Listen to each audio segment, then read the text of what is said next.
আসসালামু আলাইকুম ওয়া রাহমাতুল্লাহি ওয়া বারাকাতুহু। রমাদানুল মুবারক উপলক্ষে ৩৬ নিউজের বিশেষ আয়োজন ফাদাইল ও মাসাইল রমাদানে স্বাগত জানাচ্ছি কাউসার লাবিব।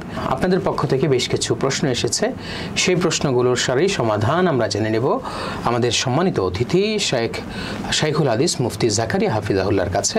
শেখ, আমাদের কাছে একটি প্রশ্ন এসেছে যে রোজা অবস্থায় কারো নাকের ভেতরে যদি ধূপ, আগরবাতি, মশার কয়েল কিংবা ফগার মেশিনে অনেক সময় ধোঁয়া দেওয়া হয়ে থাকে মশা নিধনের জন্য, এইসব ধোঁয়া যদি কারো নাকের ভেতরে যায় তাহলে তার রোজা ভেঙে যাবে কিনা?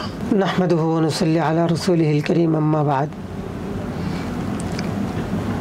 ধোঁয়া জাতীয় যে জিনিসগুলো আছে, সেই ধোঁয়া জাতীয় জিনিসগুলো যদি ইচ্ছাকৃতভাবে একেবারে যেটা গ্রহণ করে এরকম টেনে টেনে অথবা মুখ দিয়ে এরকম টেনে যদি কেউ গ্রহণ করে, তাহলে চাই কয়েল হোক, পগার মেশিনের ধোঁয়া হোক বা ধূপ হোক, এগুলোর দ্বারা রোজা ভেঙে যাবে।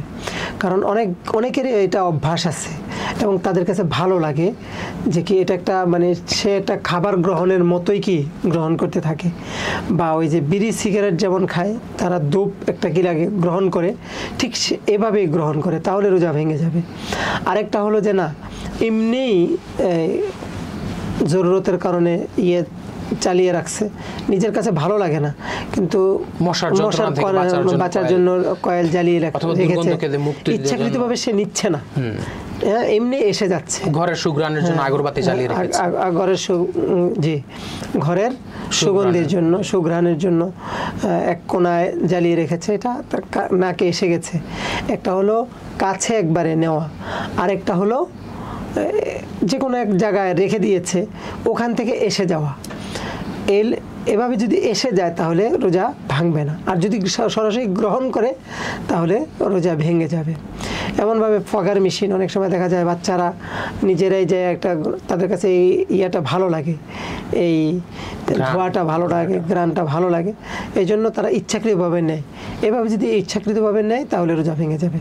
আর যদি এমনি এসে যায়, কোনো সময় নাক চেপে ধরলেও বা কাপড় দিয়ে যদি আমরা অনেক সময় চেপে ধরি, তাহলেও কি আসে, ওই গন্ধটা যায়, তার কাছে অনেক খারাপ লাগছে, তারপরেও চলে যায় যেহেতু বাতাসের সাথে আছে। এই জন্য ওই সময় কি হবে না, রোজা ভাঙবে না। আমাদের কাছে কাছাকাছি আরেকটি প্রশ্ন এসেছে যে কেউ যদি খাবারের ঘ্রাণ নেয় কিংবা খাবারের যে ভাস্প উঠে, ধোঁয়া উঠে, ওইগুলো যদি কেউ গ্রহণ করে তাহলে তার রোজার কোনো ক্ষতি হবে কিনা? খাবারের ঘ্রাণ বা আতর বা যে কোনো দুর্গন্ধ জাতীয় জিনিস যদি যেটা থেকে বেঁচে থাকা সম্ভব নয়, এভাবেই যদি এটা নাকে আসে তাহলে কি হবে না, রোজা ভাঙবে না। এটা থেকে তো বেঁচে থাকা অসম্ভব, কেউ বেঁচে থাকতে পারবে না, খাবার রান্না হলে আসবেই। এজন্য এটা রোজা ভঙ্গের কোনো কারণ নয়, রোজা ভাঙবে না। তবে যদি বাষ্প নিতে হয় তাহলে তো এটা অনেকটাই এটার খাবারের উপরে যেতে হয়, তো এভাবে বাষ্প নেওয়া যেটা আছে এটা নিবে না, এটা নেওয়া ঠিক হবে না। যদিও রোজা ভাঙবে না বাকি, তারপর এটা নেওয়া কি হবে না, ঠিক হবে না, যেহেতু একেবারে এটা উপর থেকে নিতে হয় বা খাবারের একটা বাষ্প সরাসরি উঠছে, এটার থেকে না নেওয়া। একটা আছে যে রান্নার সময় এমনিতে আসে, এমনি চলে আসে, সেটা ভিন্ন জিনিস। আরেকটা হলো না, আমি ইচ্ছাকৃতভাবে ওইটার বাষ্পটা নিলাম, এটা নিবে না। এটা নেওয়ার দ্বারা রোজা না ভাঙলেও এটা উচিত না রোজা রেখে। অনেক অনেক ধন্যবাদ শেখ আমাদেরকে ব্যস্ততার মাঝে সময় দেওয়ার জন্য। শুকরিয়া, জাযাকুমুল্লাহ। প্রিয় দর্শক, কথা হবে পরবর্তী কোনো পর্বে। আপনাদের কোনো নির্দিষ্ট প্রশ্ন থাকলে আমাদেরকে পাঠাতে পারেন। ভালো থাকবেন, আসসালামু আলাইকুম।